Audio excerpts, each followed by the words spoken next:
Welcome to Inside Design with Kandrak and Cole. This podcast is a conversation between two business partners, Joanne Kandrak and Kelly Cole.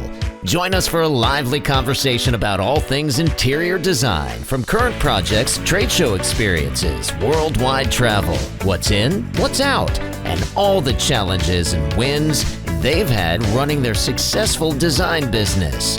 Whether you're a seasoned interior designer, new to the industry, or a creative enthusiast, you will walk away with insightful information, newfound inspiration, and a smile on your face after listening to these two. And here they are, Joanne and Kelly. Hey everybody, welcome to Inside Design with Kandrak and Cole. This is Joanne Kandrak, and today we're talking about what we learned at the Luxury Design Summit, which was held at the Chatham Bars Inn in Cape Cod. This is an event that is sponsored by or brought to you by Esteem Media and New England Home. Yep. And it's geared towards architects, builders, designers, landscape designers. So it's a little bit different some of the conferences that we've gone to. And it was so amazing because every speaker had so many great takeaways and insights, and we're going to try to get through all of them today. But I also want to mention that the location, I had never been on the Cape, and the Chatham Bars Inn is an amazing place. Amazing. Total. When you talk about luxury, that's what it was. And it was just so wonderful. So we're very excited to tell you about all that we learned. And first, a word from our sponsor. So Esteem Media is our sponsor for this episode, very apropos. So we want to bring your attention to the Design Influencers Conference, which arrives in Napa Valley for the first time, February 10th through 12th for next year, 2025, at the Meritage Resort and Spa. So the conference's educational and networking sessions are curated for interior and architectural design professionals, home and lifestyle creators, and influencers. Also, home furnishing brands and sellers, marketing and ad agencies, home design showrooms, market centers, and design media. So it really attracts a really big crowd. So whether you're a curious beginner or you're an expert creator or of digital home design, content, or offline marketing to build your company's influence, you really need to attend this event. It is one we never miss. So a few things to look forward to. One, inside and outside skilled industry speakers, scheduled one-on-one meetings with brands, designers, and design influencers, Genius Bar Clinic, offering private appointments for personalized social influencer and digital marketing guidance, which we did at Luxury Design Summit. It was very helpful. Also, expanded business management skill sessions for a changing consumer, employee, technology, and general business landscape. And lastly, off-site networking sessions showcasing the surrounding wine country, including the Culinary Institute of America, Greystone Mansion, I cannot wait, opening reception, a late afternoon and evening with California's top winemaker and changemaker, Hardy Wallace, of Extra Dimensional Wine, and a closing event at Arteza Winery, which we have been to, and it is amazing, which is owned by Spain's oldest winemaking families. So it's going to be very experiential this time. If you've been in the past, it was Design Bloggers Conference. It has morphed into Design Influencers and now Design Influencer Leadership Conference. So it's just, you guys, you gotta go register. These conferences put on by Esteem Media are just full. They're stupendous. They really can change your business. Yes. I mean, they're really, really good. So yeah, we appreciate that. This event will sell out. So what we recommend is go to designinfluencersconference.com. You can, if you register now, there's like a super good discount on the registration. And if you have any specific questions or you want to inquire about sponsorship or anything else, if you're a brand, you can email Luba, L-U-B-A, at esteemmedia.com. So we will see you there. Yes. All right, let's dive in. So let's take it back to the Chatham Bars Inn. Yep. The very first speaker was one of Atlanta's own, Stan Dixon, who is an amazing architect. And he talked about luxury and talked that it's not fancy or opulent, Mm-hmm. that people look at luxury in different ways. So his view is that it's not grand, but simple. Mm-hmm. How we've talked about quiet luxury. Yes. I think that's a real thing. There should be no egos involved, that there's thoughtful communication. And one of the things that really struck me that he does is he'll take one of his employees, give them a stipend, and send them somewhere that has some architectural value. And it's all paid for. And then they come back and talk to the team about what they saw and what they learned. Mm-hmm. So he focuses a lot on his team. As you'll see, that kind of runs through a lot of the speakers. And it was just really great to see that it's people caring about people. Yes. Even though we're working in such a luxury space, that at the end of the day, the way you treat people and the way you treat your staff is what's really important. I think that quiet luxury is a beautiful thing. Mm-hmm. It's just quietly refined. It doesn't scream. It's not like he said, it's not this like drippy opulence. It's like Chatham Bars Inn is like that. It's very New England. It's very cottagey, but the service, you just like raise a finger and there was somebody there to take your bag, bring you a tea, drive you to your cottage. I mean, whatever it might be. And to me, that is luxury. And we're going to talk about that. The very last speaker talked about selling and dealing with the luxury market. And there's some really good insights, some of the things that I never thought about that really made sense. Yes. So the next speaker. Well, Adam was completely amazing. But I think she came before him. Oh, okay. Yeah, she did. Oh, that's right. We were talking with the National Association of Home Builders, and who was her name was Danushka. That's right. I can't even say her last name, but she was amazing. She was like a super duper economist talking about the home market in a very, I mean, it was high end. This is high end education, this conference, but she made it very simple. And I was glued to my seat. Yeah, it talked about the importance of demographics and how that affects the economy. If you want to go to their website, it's nahb.org, and it will give you so many slides and so much information. There's no way we could explain. I could never regurgitate what she said, but it was so declining birth rates and just future trends that really you can. She talked a lot about the demand in the United States for product in general, and then our declining labor force. When you think about boomers getting older, millennials, because of fertility issues and women having babies later in life, the millennials are not having the amount of children that the boomers had. And so we actually have this declining workforce. And she was actually talking about the power of the immigrant workforce in the United States, which I thought was fascinating, and how all of that affects supply and demand, price. I mean, inflation, it was amazing. So yeah, it's super high end, and I can't regurgitate it with true the reverence that it deserves, but go on and check out nahb.org and check out some of those stats. But Danushka did an amazing job. We're condensing a lot of this just because there's so much, but you can go to that website and you can kind of see where all this comes from. Yes. Yeah. So then our buddy. Yeah, our buddy Adam Japko, this was his opening comments and stuff, and he talked a lot about AI and The Anxious Generation is a book that he suggested we read. I think, Russ is going to pull it up.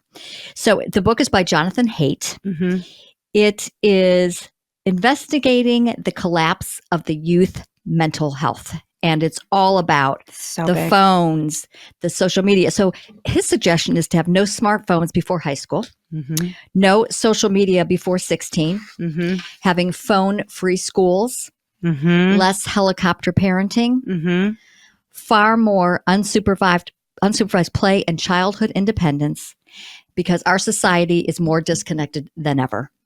I thought that was a very crucial point that he made, and one that I think we all need to reflect on.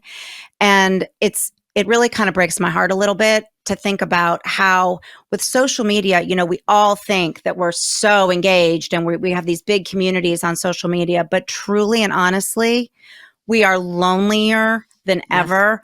We are not face to face. We are not touching and feeling and talking face to face with people. And that sense of community that gives people a true nurture is void in our community right now. And he read this quote that Jonathan from the book, and I'm going to read it because it was so good. He says, just as the immune system must be exposed to germs and trees exposed to wind, children require exposure to setbacks, failures, shocks, and stumbles in order to develop strength and self-reliance. Yeah. And that can only come from freedom, from team sports, or from being outside, from falling down and getting back up. Yeah, we joke there's some things out there that talk about, like, if you grew up during this time of year, you were left outside and you didn't come back for whatever. I mean, that's how we played. Mm-hmm. Like, we never. were just always we had a outside. bell. Everybody knew what their mom's bell sounded like. And so you don't really see kids outside playing. Mm-hmm. So they're just, because they're inside with their games and their phones and whatever. So anyway, I'm going to get that book because I thought it was really, really interesting. For sure. And I don't think that anybody would deny that mental health is of extreme importance in our society right now. And we talked a lot about AI and the digital revolution that we're going through right now. But this kind of conversation was always on the periphery for everybody that was speaking. So that was Adam. Can I throw this in? Yeah. You had a bell. Mom had a bell. Yeah. My dad had a bullhorn, and he would go out in the front yard, and I was 2 blocks away. He would get on the bullhorn and tell me it's time to get my butt home. Absolutely. I mean, we would hear the bell and be like, "Yep, not my mom. Keep playing." Yep. Now your mother has, she's texting you. She by GPS, she knows exactly where you are. She's got you on Life 360. Yeah. So listen, the sad thing is when you're upstairs and mom texts the kids from downstairs because just because they have their beats on and they can't hear you if you call up to use them. the bullhorn. Use the bullhorn. Yeah. Use the bullhorn. Love it. Thank you, Russ.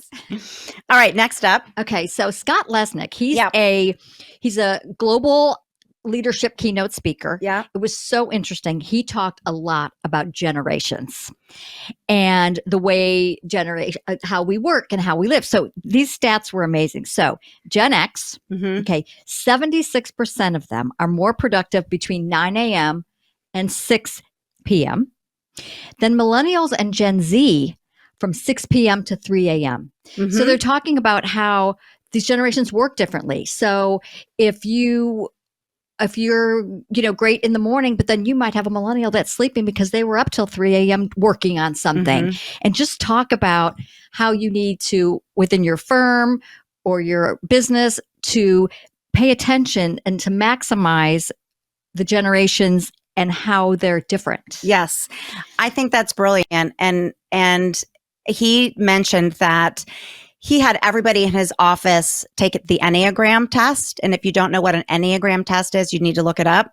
It's very telling for how different ages work, communicate, love, are inspired, are motivated, what have you. And so if you have an office with a broad range of ages and generations working together, it's really important to understand, and even my 2 daughters who one, they're both, I guess, millennials, one's on the cusp of not being one, but they work totally differently. Yeah. The one is like focused from 8 to 5 and the other one is that 9 to 3. I mean, it's just how she works. Yeah. And so you can't really, you have to have a successful working team, you have to embrace that, not fight it. And they want their differences to be appreciated, they say. Yep.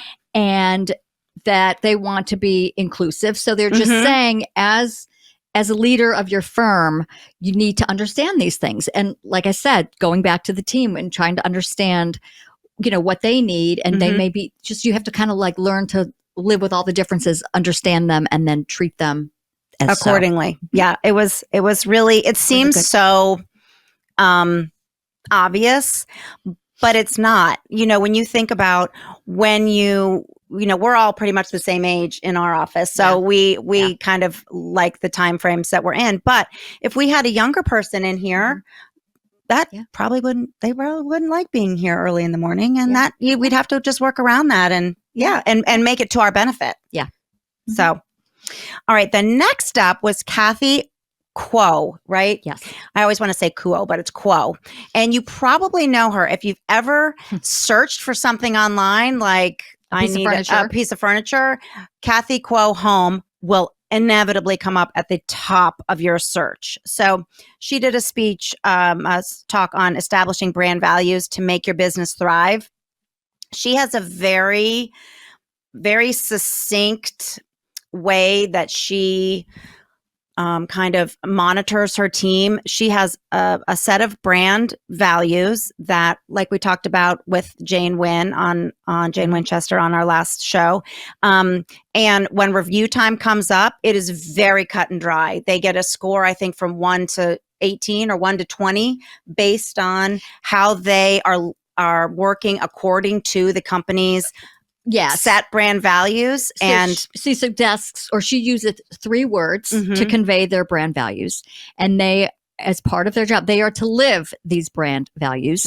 And when they start, they have to read the whole thing and sign it. And so that everything is consistent, that everybody's following what the company values. And that was a really big deal for her. Yeah. And if your score is under like a certain number, then you're either let go or plans are put in place for you to you to improve. Regarding her customer service, they need to be handled a certain way and always making the customer feel special. So she said, at the end of the day, what we really sell is emotion. Yes. And so when you do talk with customer service, I have to say, Hunter Douglas, we're a Hunter Douglas dealer. Anytime you talk to any of those people in support, I always give them a 10. They're so helpful and they're so good. And so I'm sure that is part of their training. Okay. So next up was Kenneth Vana, and he's a master builder, and he is this older gentleman with a serious Boston accent. I love very dry sense of humor. He was great to listen to. Oh, when somebody like cracks a joke and their face just stays completely sober, it made me laugh even harder. He was just amazing. He was entertaining. But you could just tell he was really preaching about he talked about creating the perfect team. And he was talking about just those very simple core basics of always doing your best, working the hardest, standing by your principles. And he talked a lot about how you talk to your clients in the very beginning and establishing everything at the beginning. He said you can have time, budget, quality, but you only get 2. So if you've done renovations, and think about that, it's very true. You can only have 2 of those things. So time, budget, quality, pick 2. And then depending on what is important to you, then the conversation flows from there. And I thought that was just so simple. But if you really think about it, can you do quality quickly? I wouldn't recommend it. Yeah. Can you do quality on the cheap? Wouldn't recommend that either. So, it's pick your 2. Yep. I love that. Yeah. He was great. So next was a girl named Nicole Heimer, and her company's called Glory and Brand. You might want to look that up too. She talked all about, she was so smart. I mean, when somebody's talking and they just know their stuff. Yeah. She talked a lot about SEO for luxury brands, revenue driving keywords. I mean, it's all good to really revisit these things because, we're going along every day and doing our work and we just kind of forget, do we have some of those keywords in? And so she, just as an example, we should have Atlanta-based interior designer. Is that in our keywords? If it's not, it needs to be. And then one of the really key things she said was to optimize your Google business profile. We've heard that over and over again. She talked a lot about so much more, but those were kind of the main topics. And to go ahead and just relook at how you're portraying yourself through SEO and through your Google profile? I think it's exhausting.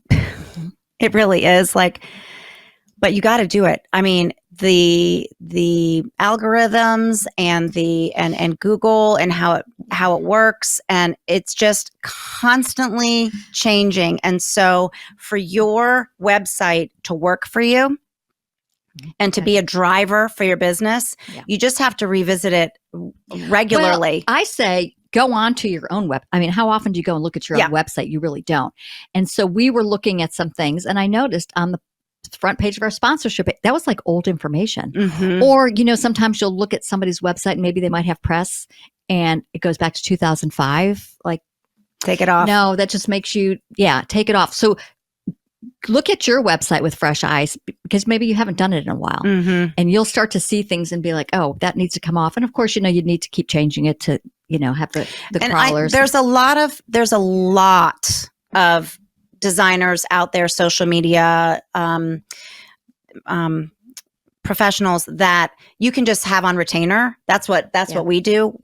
Gail is kind of our behind the scenes. And so if we ever see something on the website, or we need we just had a refresh conversation with her, and we have a whole list of things that we want her to do. And she just, charges us hourly and gets it done. Yeah. So it's not that big of a deal. Important. Very important. Yeah. Okay. So another topic that came up in a lot of presentations was AI, and it didn't get too deep. It kind of just gave you sort of like an overview, but it made us it made us look at it again, and they gave us a lot of new ones that we had never heard of. So Michael O.H., he has a company called TSP Smart Spaces, and his talk was about using technology and cutting edge design. And so he talked about ChatGPT, which I never knew this. GPT, generative pre-trained transformer. That's what that means. And so he talked about AI sites for images. I think all of us are pretty familiar with Midjourney. Adobe Firefly was another one, and DALL-E, DALL-E. And then some other AI sites, Otter, which summarizes podcast recordings. Interesting. And then Opus Clip is taking recorded video and creating social media ready clips. So we all know time is money, and AI is supposed to save us time and all that. But his presentation kind of gave us that whole overview and kind of gave us some new ones to look at and understand that it's not going anywhere, and that you need to kind of get with it. Yeah. I really wanted to hide from it when it first came out. We had Leslie Carruthers on the show, and she really came out the gate fast with AI. And at first I was like, yeah, that can't replace us. So I'm not really, but now that we've had some time to sit with it and digest, we do see that AI really can be a partner. And where I see it for us is a couple of things. One is for content. I mean, we went into ChatGPT Pro. If you buy the Pro, if you subscribe to it for $20 a month, then you get a whole lot more it's a little more robust. More information. I think regular free ChatGPT stops around 2019 in terms of internet knowledge. So if you want like the vast knowledge of the World Wide Web, then you got the Wild Wild West. The Wild Wild West, which it is. You need to subscribe. But so in terms of podcast content for us, I mean, that will be very helpful for communicating to clients when we're trying to get a creative vision across to our clients who have no frame of reference, cannot visualize anything, to be able to come up with a quick vision to just show, well, this is what I'm talking about. This is kind of where I'm going, so that they can start to understand. And then we interpret it in our own way, and we do our own designs, but it's just a partner. So I think there's a lot of ways, and we're going to kind of be diving into. There's another speaker that we'll get to after Mark. That had some great prompts to give, which we'll share those with you too. Yeah. But Michael O was really good. All right. Who is next? Mark Hutker. Oh, yes. He was really one of our favorites. Yeah. He's an architect. And this is really interesting. He asks his clients to write a narrative of a perfect day spent in their house.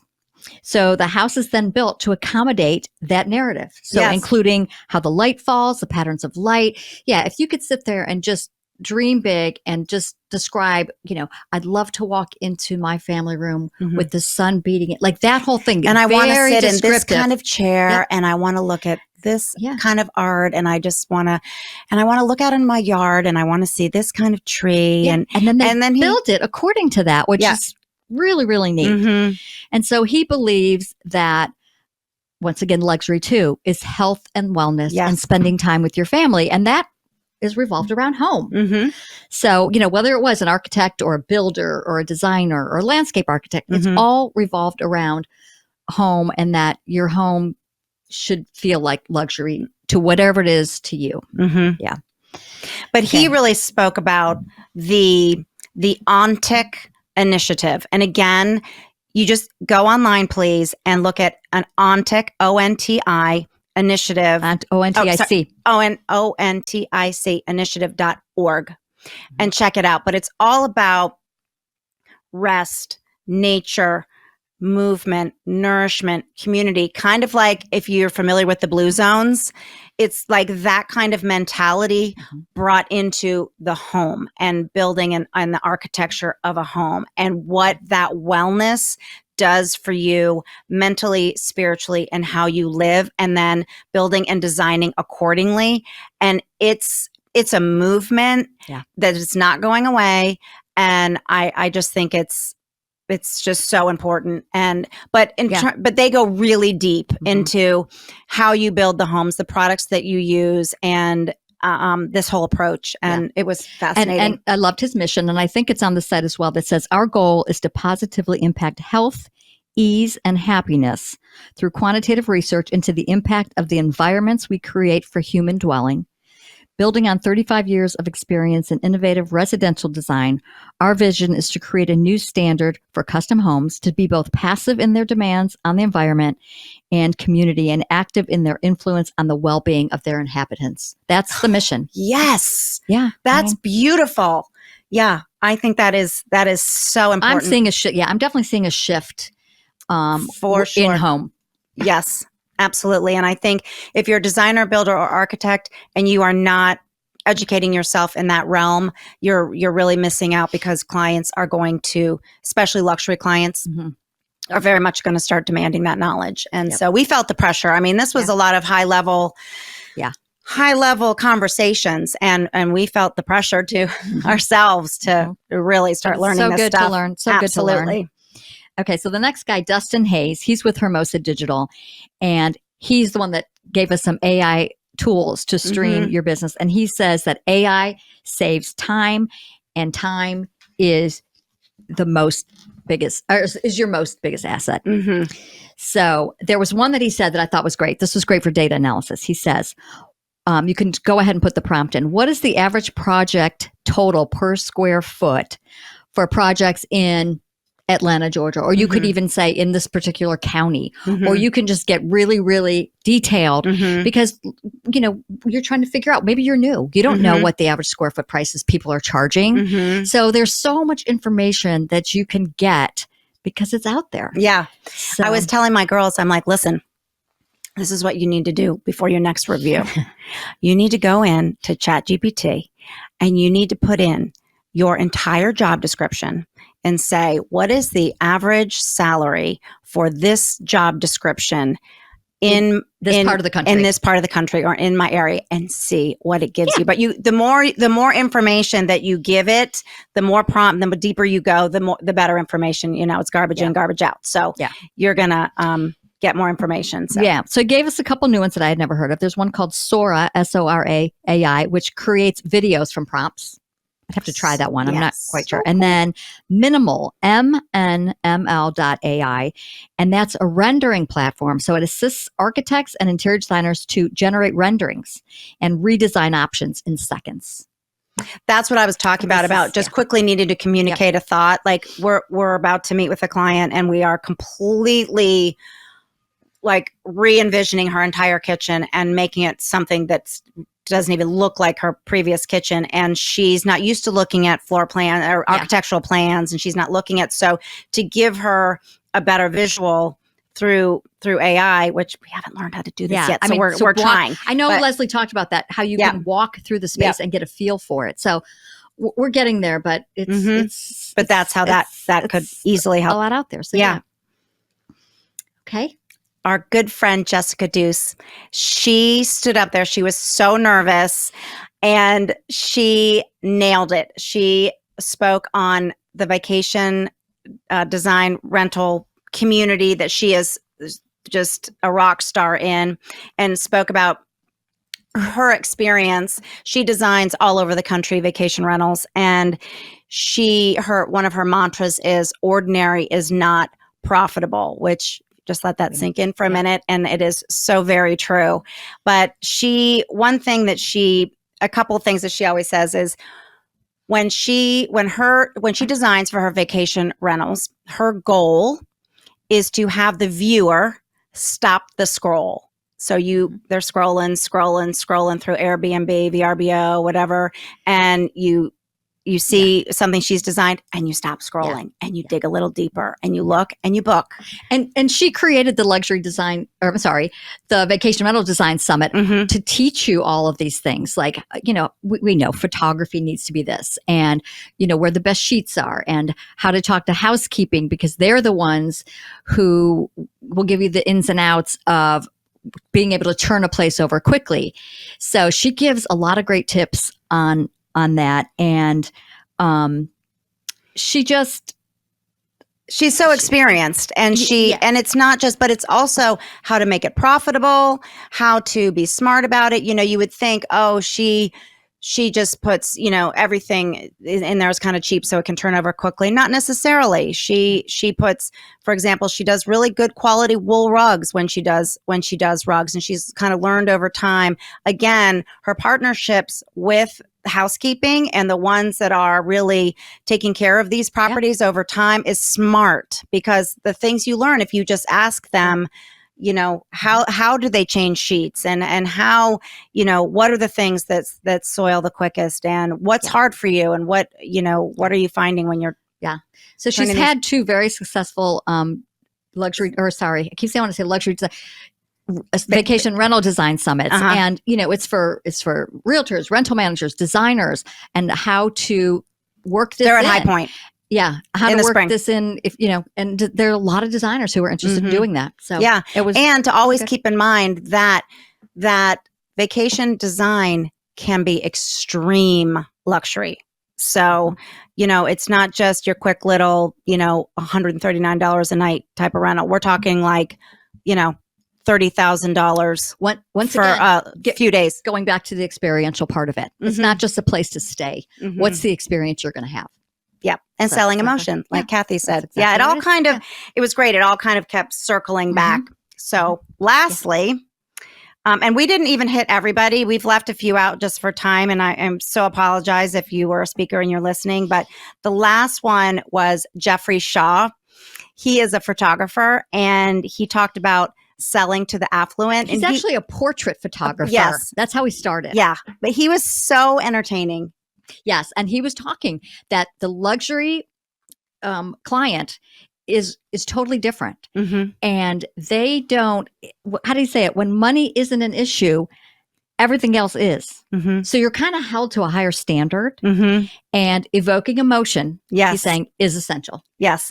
So he talked about finding out what that client values and being very observant to and perceptive to do this, and then helping clients have that emotional journey is a great act of empathy, and it's really vital to luxury design. I think about the client that we're working with right now who lost her husband last year, and this redesign of her house is incredibly emotional, and we're there for her. I mean, we're there for her.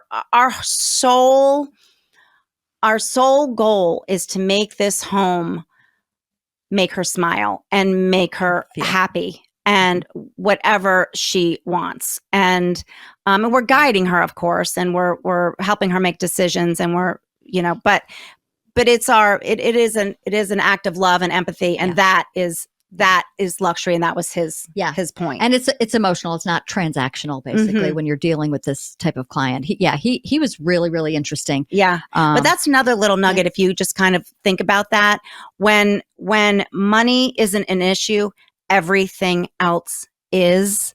So you really have to be very perceptive as to what matters to that client, because money isn't. So it might not be that you paid attention to, the incredible quality of certain pieces, but it might actually be that you used an artisan that made it in a special place that maybe they visited. Yes. It's those kind of like things that you need to kind of like try to get. Yeah. And it was interesting that coming from a photographer's perspective that he had these insights. Well, what happened was he started photographing very high level people, and he was in their homes and took pictures of their families, and he started to understand what made them tick and what they valued and how they, and he's done generations of photography for people and stuff. So it was just really great how he has turned his experience in working with those kind of people into helping people on how to work with them. So it was very good. Yes. So it was just, did we get through it? Wow. I mean, and there's other things that are going through my head that we learned, but anyway, you're just gonna have to sign up for next year because it's every year. It sells out every year. It sells out. It's always at Chatham's Bar Inn. So if you haven't been and you just want to just have the experience of your life, and it's always kind of towards the end of May, so it's still a little chilly, but it's before the season kicks in, which is kind of nice because it's a little cheaper. It's a little it's more reasonable. But the other thing was the cherry blossoms, the lilacs, everything was blooming there because here in Atlanta, things start to bloom like in March. And it was just, it was just double bloom cherries everywhere. I had never been to the Cape before. Such a different experience. If you've never been, it's cool. So once again, we like to bring these experiences to you so that the next time, we talk about one or one comes across your feed, think about investing in, it is an investment to get on a plane or to book that hotel, but what you learn and the people you meet and get outside of your bubble and work on your business, not in your business like you do every single day, it's really, it's worth it. And there's light bulbs that can go off and really make a difference on how, you might be on the cusp of something and then you might be thinking about something and then someone says, or you relate to something and it's like, it's okay to go ahead and do this because I've heard it several times and it kind of gives you the go ahead to go ahead and just do it. Do it, baby. Yep. All right. So quotes. Right. Okay. The funny quote. Oh my God. Ladies out there, I know you can relate. Maybe. So I'm sure my husband is telling me something important, but all I can focus on is that long eyebrow hair that needs to be tweezed.